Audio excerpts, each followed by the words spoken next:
question. I would like to see something like that in place where if our emergency medical responders are called to a scene and they do save somebody's life, that person would be required to seek treatment, whether at a state facility or through Narcotics Anonymous or something like that. I think that if we do give folks Narcan, and I think we should, and I do support this. I do support this bill. I do think that should be in place because these people will not necessarily, after being saved by a dose of Narcan, go and immediately seek help. The next day, they may go and immediately seek the substance that got them there in the first place. But I do want to thank the committee and its chairs for responding to this epidemic in a positive, bipartisan fashion.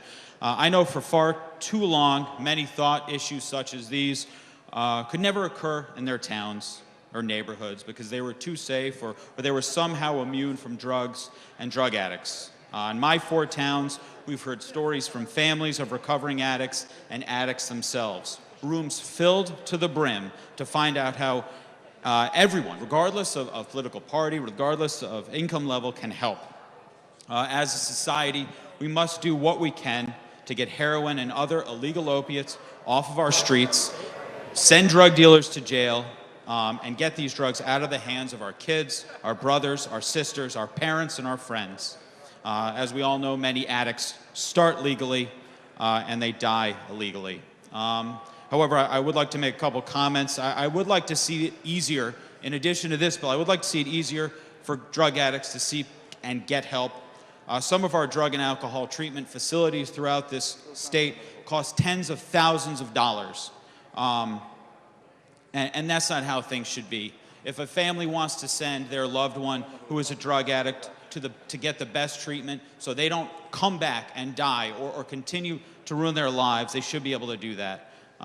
There are less expensive options out there like quasi-state facilities that simply don't give the same kind of care, where it's easy for somebody to come in and out with drugs. And the whole point of these facilities is to make it so no one can come in, not even the Pope could come in, not like he would, but not even the Pope could get in there with a drug. And that's how it should be, but unfortunately it's not. Just recently I heard from a constituent of their daughter's roommate at one of these facilities dying of a drug overdose while seeking treatment in one of these facilities. And that simply, it should not be that way. And I know how it's very easy to say that these issues are the addict's problem, which they are, but often it becomes everyone but the addict's problem.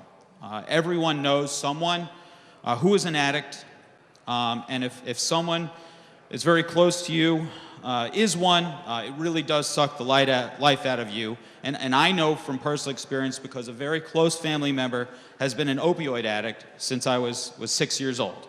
And I continue to see the absolute worst in this person and continue to see doctors giving this person opiates after plea from me and other family members not to. And that's why I asked a question about doctors knowingly giving prescription opiates to people who have had past and continuous addictions to these substances. I would like to see more help to the families of those affected by drug-addicted relatives because no one is less at fault than them, but they often deal with the greatest burden, whether it's bearing a child, whether it's a child dealing with a verbally or violently abusive parent. We really must keep in mind the families in these situations and make sure we can do all we can to make sure that they are able to live their lives as best they can while having this person, this current drug addict. Many drug addicts are very good people, but when they have drugs in their system, they become complete monsters. So I am 100% behind this proposal. As I said, I would like to see a little bit more done in the future. I'm glad to see Connecticut leading this and setting an example for the nation. Thank you very much, Mr. Speaker. Thank you, Representative.